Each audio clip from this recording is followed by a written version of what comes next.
مركز دار القرآن الرا برتو تينيا قالي سادا نسيت ارغما جرتي سادا وجين ترتي غاري سادا غما سادا سين دبرسيتين جرا ما شاء الله. السلام عليكم ورحمة الله وبركاته. وعليكم السلام ورحمة الله وبركاته. إن شاء الله ولدت كذا كان سنيك بدل يا تجرو أقولين كي يوم تخسرون عن بتنا. الحمد لله. تنجر كهو مكار بيجودا كنيريا إنكم نيموتي وما هم دا فرسيتي نيجلا ولدو حجابا فرسيتي نيجلا ولدو حجابا. أكون مانجه إتسين وندرا. الحمد لله ربي بوقتا شفا سيتو وندالي سيتو وندرا بودا موتي جرادوا أبا بودا تكا موتي جرادوا أبا بودا تكا. Ijabni kama ko sattaradda jala hanga gubba akkamul lannido fadda gafa guyya bohu gafa guyya kiyama wantana dunyar hojjade inda ranga fatama wantana dunyar hojjade hunna ranga fatama ma fande mukulla usun ko hijaba kulli badde demu rabbina ratti hisaba kulli badde demu rabbina ratti hisaba bareedinni koo hijaabanii bareedinni koo kan mul'atu hijaabanii sattaraddee deemnaan tokkon hin mil'atu tattaraddee deemnaan tokkon hin mil'atu muslima taheen uumamee amantii karaa dhugaa osoon ilaalee erguu maafaan taa'ee muugaa osoon ilaalee erguu maafaan taa'ee muugaa bareedinni shamaraa hijaabaan mul'ata qaama itti hin baay'anne xiqqaa guddaa jaallata qaama itti hin baay'anne xiqqaa guddaa jaallata. Kabajaa sitti horee kiiloo si ol kaasaa xiqqaa guddaan sirraa gammadee naannoo si farsaa xiqqaa guddaan sirraa gammadee naannoo si farsaa. Ijaarri qaama kootii faaya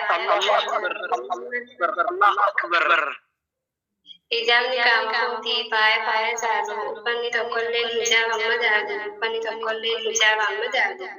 Naamusa sitti horee bareedina keetii saafitnaa guyyaa qiyaamaa jalaa najaasi baasaa fitnaa guyyaa qiyaamaa jalaa najaasi baasaa fitnaa guyyaa qiyaamaa jalaa najaasi fitnaa qabla kiyyaa dubaraa qaama keessatti taradhuu fitnaa qabri jalaa qaama keetii fadhuu fitnaa qabri jalaa qaama keetii fadhuu osirtuu qullaa deemuu dhiiftee maaf qaama keelloo fattu qullaa deemuu dhiiftee maaf qaama keelloo fattu. Ishee har'a gad baatee qaama qullaa deemtu gaafa guyyaa borii gaafii sirraan ooltu lakkii yaada bara koo hijaabaanii kan bareeddu sattarattee deemtus kan si jaalatu hin dhabdu sattarattee deemtus kan si jaalatu hin dhabdu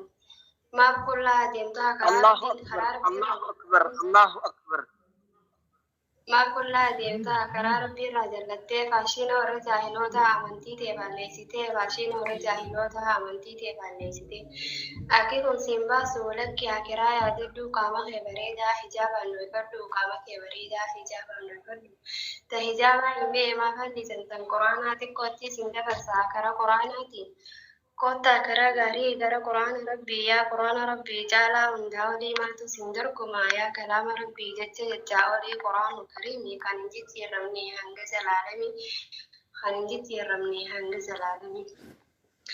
namni isa garee dhugaa itti hojjete inni hin kasaaru dhuguman milkaa'e yaa saamunaa qalbii daawwitii aalama quraana barkaraa keenya quraana fadhiisnii barkaraa keenya. Kan jala deemnu hanga jiruu teenyaa quraanaa fadhiisnii barbaaduu teenya quraanni faadhaa kottaan ibsannaa quraanni jabaadhaaf jabaannee barannee uummata barsiifnaa sahaboonni rasuulaa quraan irratti Allahu akbar Allahu akbar Allahu akbar sahaboonni rasuulaa quraan irratti dhuman seenaa hin dagatamne yookiis dabarsanii garuu ammaan tana osoo lubbuun jirru quraanni gubamee akka waraqaatti fincaaniin bahamee namuu du'a sodaaf ifirraa jallise duuti diduun taatu seera uumamaa